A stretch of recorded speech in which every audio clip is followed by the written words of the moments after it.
নমস্কার, ওঙ্কার বাংলায় আপনাদের সকলকে স্বাগত। এই মুহূর্তে আপনারা দেখছেন ওঙ্কার বাংলা। আপনাদের সাথে রয়েছে আমি অপরূপা। চোখ রাখবো শহরের কিছু গুরুত্বপূর্ণ খবরের দিকে, কারণ এখন সময় নগর মহানগরের।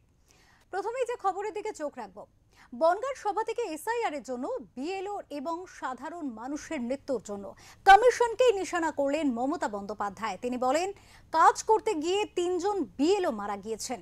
এসআইআর আতঙ্কের 35 জনের মৃত্যু হয়েছে। আপলোড করা যাচ্ছে না, ইন্টারনেট নেই, হোয়াটসঅ্যাপ নেই। এই অবস্থায় 2 মাসের মধ্যে এসআইআর করা ঠিক হচ্ছে না। ভয় পাবেন না, আতঙ্কিত হবেন না। আমরা থাকতে আপনাদের তাড়াতে আমি দেব না, নিশ্চিন্তে থাকুন।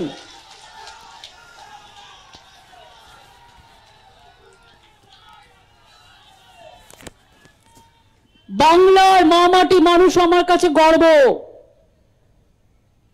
এটা তাদের জন্য আমার শপথ। বিজেপি ভয় দেখিয়ে প্রচার করছে, আমি বলছি আপনারা ভয় পাবেন না যে চলে যেতে হবে। আমি ওদের কাছে একটা কোয়েশ্চেন করি, গভর্নমেন্ট অফ ইন্ডিয়ার কাছে, যদি বাংলাদেশি তাড়াবার জন্য এসআইআর করতে হয়, তাহলে মধ্যপ্রদেশে নাটক করছেন কেন? ওখানেও খুশবু ইতিহাস আছে, তাহলে আপনার ডাবল ইঞ্জিন সরকার। রাজস্থান,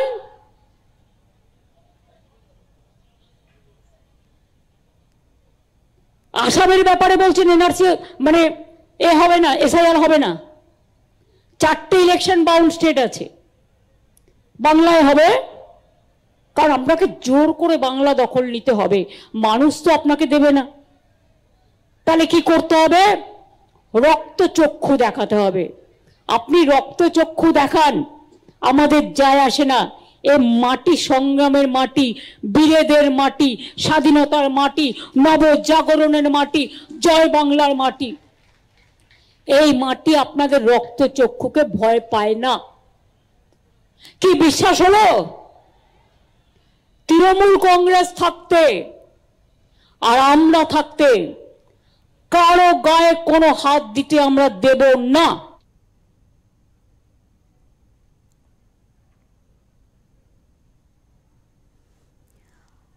এই মুহূর্তে আমাদের সাথে রয়েছেন আমাদের প্রতিনিধি বিশ্বজিৎ হালদার। কথা বলবো বিশ্বজিতের সাথে, জানার চেষ্টা করব বিশ্বজিতের থেকে। বিশ্বজিৎ, যেখানে মতুয়া ইস্যু নিয়ে এই মুহূর্তে এসআইআর কে কেন্দ্র করে রাজনৈতিক একটা উত্তপ্ত পরিস্থিতি তৈরি হয়েছে, এখানে বারবার করে বলা হচ্ছে যে মতুয়াদের কোথাও গিয়ে মতুয়ারা যেহেতু শরণার্থী এবং সেক্ষেত্রে তাদের এই এসআইআর এর কেন্দ্র করে একটা তাদের মধ্যে দুশ্চিন্তার ঘনঘটা একরকম দেখা যাচ্ছে। কিন্তু এইখানে মমতা বন্দ্যোপাধ্যায় সেখানে পৌঁছেছেন এবং তাদের আশ্বস্ত করছেন।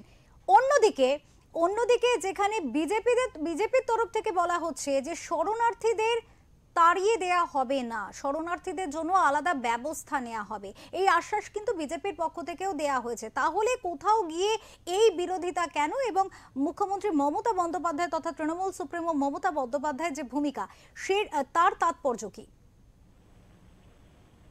একদমই অপূর্ব, তুমি যেমনটা বলছি একদমই ঠিক যে আজকের মমতা বন্দ্যোপাধ্যায় এই ঠাকুরনগরের সভা, এটা থেকে কিন্তু কার্যত কোথাও যেন একটা মনে হচ্ছে যে নির্বাচনী প্রচার কি তাহলে শুরু হয়ে গেল। 2026 বিধানসভা নির্বাচন কিন্তু এখন অনেকটা বাকি।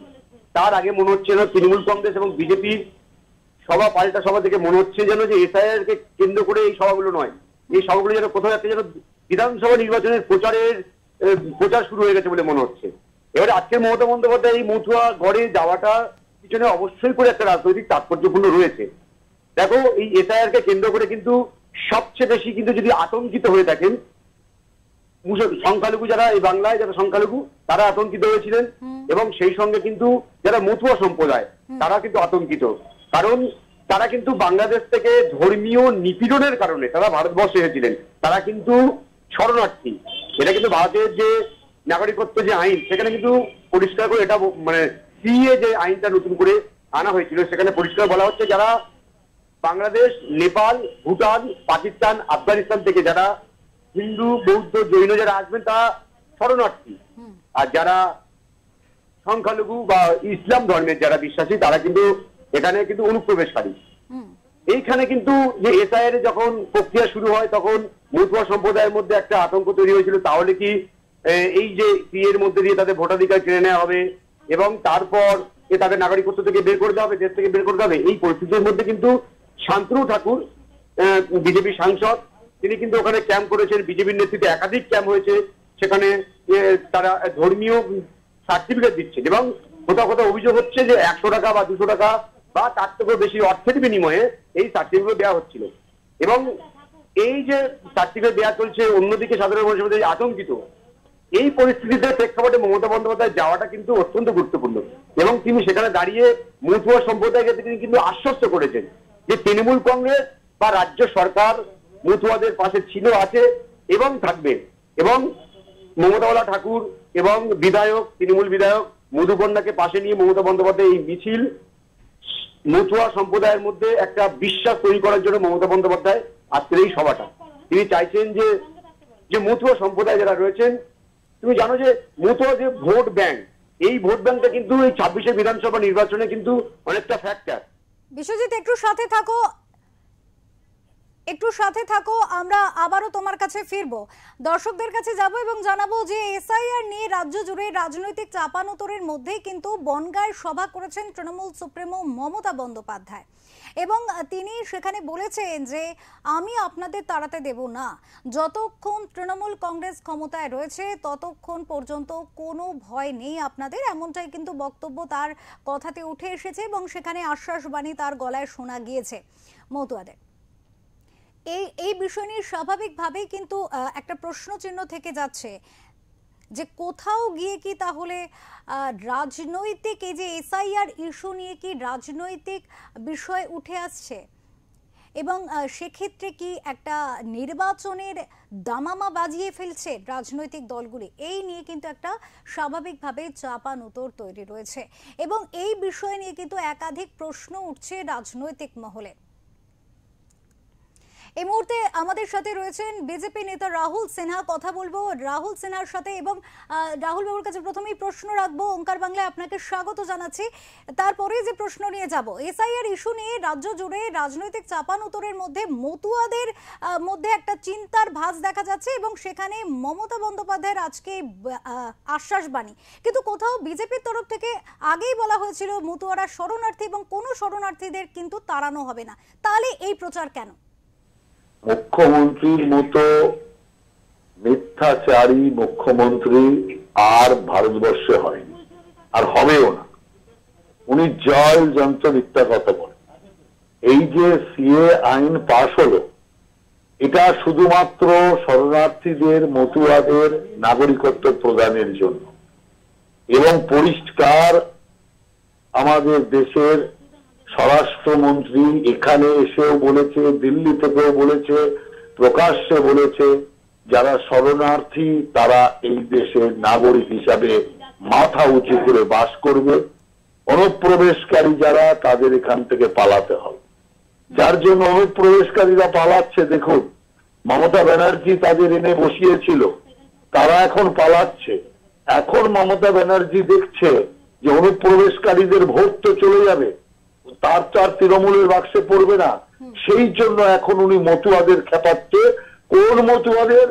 যে মতুয়া আর উদ্বাস্তুদের উনি বলেছিলেন সিএ আইন হতে দেব না, আমার সরকার থাকতে, আমি থাকতে সিএ পাশ করতে দেব না, অর্থাৎ মতুয়াদের নাগরিকত্ব পেতে দেবে না। কে বলেছে? মমতা ব্যানার্জি। আজকে যে দেরি হচ্ছে নাগরিকত্ব পেতে, সে তো মমতা ব্যানার্জির জন্য। আর এখন যখন দেখছে নাগরিকত্ব তো পেয়ে যাচ্ছে, এখন শরণার্থীরা সব ভারতের নাগরিক হয়ে যাচ্ছে সিএর মাধ্যমে, এখন উনি মতুয়াদের কাছে গেছেন মতুয়াদের মধ্যে বিভ্রান্তি তৈরি করার জন্য। কিন্তু মতুয়ারা জানে যে এই মমতা ব্যানার্জি আমাদেরকে শরণার্থী থেকে নাগরিক বানাতে আপত্তি করেছে। অনেক ধন্যবাদ। আমাদের সাথে ছিলেন বিজেপি নেতা রাহুল সিনহা এবং তিনি তার বক্তব্য আমরা শোনালাম আপনাদের। আরো একবার জানিয়ে রাখবো, আমি আপনাদের তাড়াতে দেব না এমনই আশ্বাসবাণী শুনিয়েছেন তৃণমূল সুপ্রিমো তথা মুখ্যমন্ত্রী মমতা বন্দ্যোপাধ্যায়। আজ তিনি মতুয়াদের কাছে গিয়ে তাদের জন্য জনসভা করেছেন এবং এসআইআর ইস্যু নিয়ে তাদের যে দুশ্চিন্তা, সেই চিন্তা মুক্ত করার জন্য এক আশ্বাসবাণী শুনিয়েছেন। তিনি আরো বলেছেন, আমার সঙ্গে খেলতে এসো না, আমাকে ছুতেও পারবে না। বনগাঁর সভা থেকে বিজেপিকে হুঁশিয়ারি মমতার। তিনি এদিন দাবি করেন, ভোট শুরু হওয়ার আগে থেকে বিজেপি তার সঙ্গে সংঘাতে নেমেছে। প্রসঙ্গত, মঙ্গলবার প্রথমে হেলিকপ্টারে বনগাঁর সভায় যাওয়ার কথা ছিল তার, কিন্তু হেলিকপ্টারে বিমা বা ইন্স্যুরেন্সের মেয়াদ শেষ হয়ে যাওয়ায় এদিন হেলিকপ্টার ওড়ানো সম্ভব হয়নি। শেষে সড়ক পথেই বনগাঁ পৌঁছন তৃণমূল সুপ্রিমো। আর সেই সভাতে প্রসঙ্গ তুলে মমতা বলেন, আমার আসতে একটু দেরি হয়েছে, এর পিছনে একটা মজা রয়েছে। আমি গত 7-8 মাস হেলিকপ্টার ব্যবহার করি না, কিন্তু আজ নিতে চাইছিলাম। আমার বেরোনোর আগে হঠাৎ খবর এলো হেলিকপ্টার যাবে না। নির্বাচনই শুরু হলো না, তার মধ্যেই কনফ্রন্টেশন শুরু হয়ে গেল। কিন্তু ওরা বুঝলো না, এতে আমার ভালোই হলো, আমার জনসংযোগ হলো। আমি বিজেপিকে বারবার বলি, ওরে আমার সঙ্গে খেলতে যাস না, আমার সঙ্গে খেলতে গেলে আমি যে খেলাটা খেলবো সেই খেলায় তোমরা আমাকে ধরতেও পারবে না, ছুতেও পারবে না, নাগালও পাবে না। শুনুন কি বলেছেন। ক্ষমা চাইছি, আমার একটু আসতে দেরি হয়েছে, কিন্তু এটা একটা মজা আছে। মজাটা কি না, তো আমি 7-8 মাস হেলিকপ্টার ইউজই করি না। গাড়িতে সব জেলা টু জেলা প্রোগ্রাম করেছি। আজকে যেহেতু এখানে আছে, তারপরে আমি ঠাকুরনগর যাব, ঠাকুরনগর থেকে আবার ফিরতে হবে। আমাদের গভর্নমেন্টের একটা হেলিকপ্টার নেওয়া আছে এগ্রিমেন্ট করে। হঠাৎ সকাল 10টায় আমাদের বেরোবার কথা ছিল বেলা 12টায়। আমার এখানে মিটিংয়ের টাইম দেওয়া ছিল 12:30টায়। হঠাৎ খবর এলো হেলিকপ্টারটা যাবে না। আমি দেখলাম দারুণ মজার খবর তো, ইলেকশনই শুরু হলো না, তার মধ্যে কনফ্রন্টেশন শুরু হয়ে গেল। কিন্তু ওরা বুঝলো না এটা আমার ভালো হলো। কেন ভালো হলো বলুন তো? কারণ আমি রাস্তায় আস্তে আস্তে আমার সাথে প্রচুর মানুষের দেখা হয়েছে এবং আমি অনেকগুলো এলাকা দিয়ে ঘুরে এসেছি। অর্থাৎ আমার জনসংযোগ তার একটা সুদৃঢ় এবং নিবিড় সম্পর্ক তৈরি হয়েছে। আমি বিজেপিকে বারবার বলি, ওরে আমার সাথে খেলতে যাস না।